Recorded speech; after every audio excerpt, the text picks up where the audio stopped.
Hi, you guys. We are back, you guys, with part 3 on this great subject of the benefit of choosing forgiveness, you guys, and the role that it plays in total wellness and well-being, you guys. It's big, okay? And it's a lot to this. So we may have a part 4. We're going to see how far we can get through it, but we're going to move on, okay? It says here, number 4, improve relationships. Okay. Forgiveness plays a crucial role in the quality of our relationships. Okay. This is with our kids, with our spouse, with our coworkers, with, other people. Okay. By forgiving others, we promote healthier, more open and honest communication. Okay. Have you noticed when we get mad at each other and our family members, and okay, let me give an example. The family fighting and arguing. If you haven't talked to your sister or your brother, your biological sister or brother, you're mad at them. Do we know that how unhealthy that is? Okay, we need to be real when we're talking about these things. That's a sickness, okay? And if we don't think that that's sick, it's something wrong with that. And I say that in love. I really do, because it's a problem that we have, and we need to own up to these things and face these things, that those are problems, and a lot of that is the forgiveness, because we haven't forgiven that person, and then we haven't forgiven ourselves. Okay. And we want healthier relationships. Okay. So it says, holding on to grudges can lead to emotional distance. Okay. We talked about that. Emotional distance. Okay. From our own feelings. Okay. If we haven't forgiven ourselves, and then also with other people. Okay. And we talked about that. And this is the next thing: isolation and mistrust. Okay. When we don't forgive ourselves and we don't forgive other people, what do? We don't trust anybody. Okay. And that's where we're going into a corner and saying, I ain't dealing with the world. I'm just staying on this side. And a lot of us say, I just do my own thing. I'm just doing me. And I ain't worried about the outside world.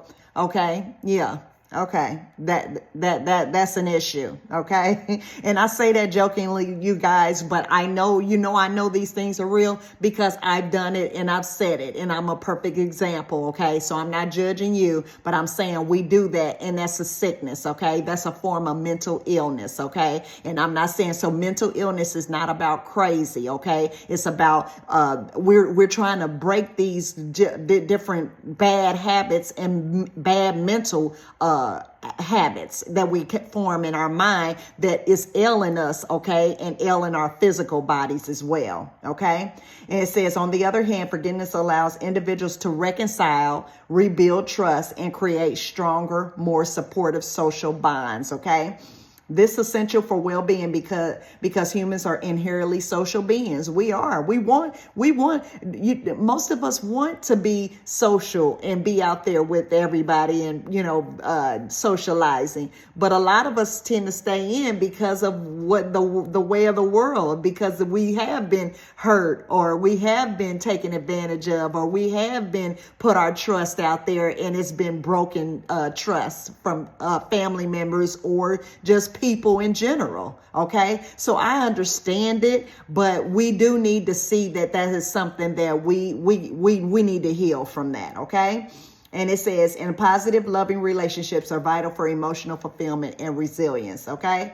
Number 5, self-forgiveness and self-acceptance. Now, this is where I was coming on, and this is big. Okay. All right. So while forgiving others is vital, self-forgiveness is equally important. Okay. Forgiving ourselves. That's very big. Okay. Because we all make mistakes. And I think a lot of us hold on to things because maybe we have tried to be, and we have tried to do certain things in life to be a good person or be successful. And if we fell short of that, so what do? We give up on to continue to move forward. Okay. Or we stay stagnant. Okay. And it keeps us bound. Okay. It keeps us where we're in chains, okay? And that's why I like to say breaking free, or breaking the chains, okay? And breaking free and being liberated from a lot of these things that ail us, you guys, okay? So it says many individuals struggle with guilt, shame, or regret over past mistakes. And how many of us do that? Okay, I'm one, and I'm sure a lot of us do that, okay? Which can erode self-esteem and contribute to mental health issues like anxiety and depression, okay? And we know that when we don't forgive ourselves, what that does to our self-esteem, okay? So we really want to forgive ourselves so we can have high self-esteem, so we can go out into the world and do the things that we really want to do, and be the person that we want to be.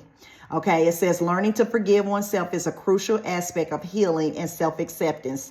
It enables individuals to move forward in life without the heavy burden of self-blame. And how many of us blame ourselves? We blame ourselves over and over again. And that's why I say that this is something we need to heal from. We really, truly do. And can lead to a more positive self-image and increased self-worth, okay? And we want that. We want that for ourselves, and we want that for our kids. And we want to break these cycles, you guys. You know why? The most important thing is so we don't continue to this generational. I call it curses, generational curses, that we put that off on our kids, and our kids continue in that cycle, and then it just continues down. Okay, it's like a rippling effect, and we talked about a ripple effect yesterday. Okay, so that's something that we really want to work on, you guys. Not just thinking about ourselves, but how we're giving that same to our kids. We really want to break this cycle so our kids can have a good self-image, okay, a positive self-image and self-worth, okay. When we have it ourselves, we then can give it to our kids, and then the generations going down further will get the same thing, okay. And it says self-forgiveness nurtures resilience and fosters a mindset of growth and self-compassion, okay? And we want that. We want to grow. And for those of you that want to grow, we want to grow, and we want to be compassionate, and we want to show that same compassion to others, okay? Number 6, spiritual growth, okay? So this is big. For many, forgiveness is not a psychological or emotional act, but also a spiritual one. And this is where we talk about how we, that our what is spiritual? Our core, it's not always religion and religious. It's about our core beliefs, values, and our mindset, what we believe to our core, okay? And those things, we really want to be able to dab into those, because that's the root. That's where we want to be at the root. Okay. And so that's very important. Almost all religious and spiritual traditions emphasize the importance of forgiveness as a pathway to peace. Okay. And enlightenment. Forgiveness leads us to that place, okay? In this sense, forgiveness is a form of spiritual growth that connects individuals to higher values such as compassion, okay, empathy, and love, okay?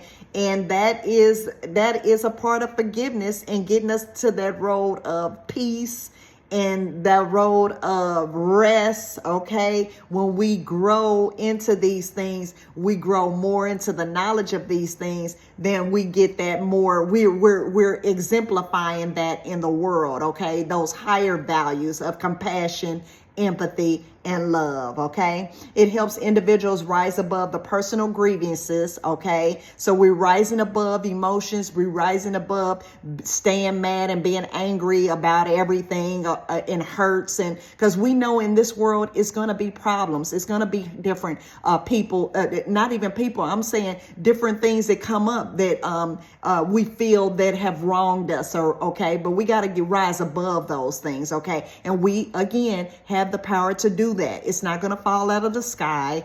We have the power to do that for ourselves, okay? Instead of just walking less than, and we can be more than with that core on the inside, okay? Rising above, okay? And it says, and the focus of the bigger picture, fostering a sense of inner peace and connection, something greater than ourselves, okay, you guys? All right. And we're going to stop there, you guys. And we're going to have, well, we're going to go on and because we're almost done here. So number 7, it says choosing forgiveness isn't always a one-time act. Okay. It's often an ongoing practice in this life. Okay. We're human. Okay. And things are going to come up daily, every day. As long as we on this earth, we're going to be faced with some type of challenge, some type of difficulty, somebody wronging us, something happening, okay, that maybe that was caused by ourselves or by others, okay? And we're going to have to, we know that, so we know that that's going to happen. So we have to be able to continue on in forgiveness. Okay. Not just saying, okay, I forgive and that's it. We got to continuously be intentional about it. Okay. In this sense, it is similar to exercising or eating healthy. Okay. So they're telling, so it's just like exercise or eating. Okay. If we want to lose weight, we know we have to eat right. Okay. And we know we have to work out. Okay. So that's a good analogy. And that's the same thing we have to do with forgiveness. Okay. When these things come up, we still have to do it, a daily practice of it. Okay. For us to have that healthy forgiving, the wellness that we're looking for. Okay.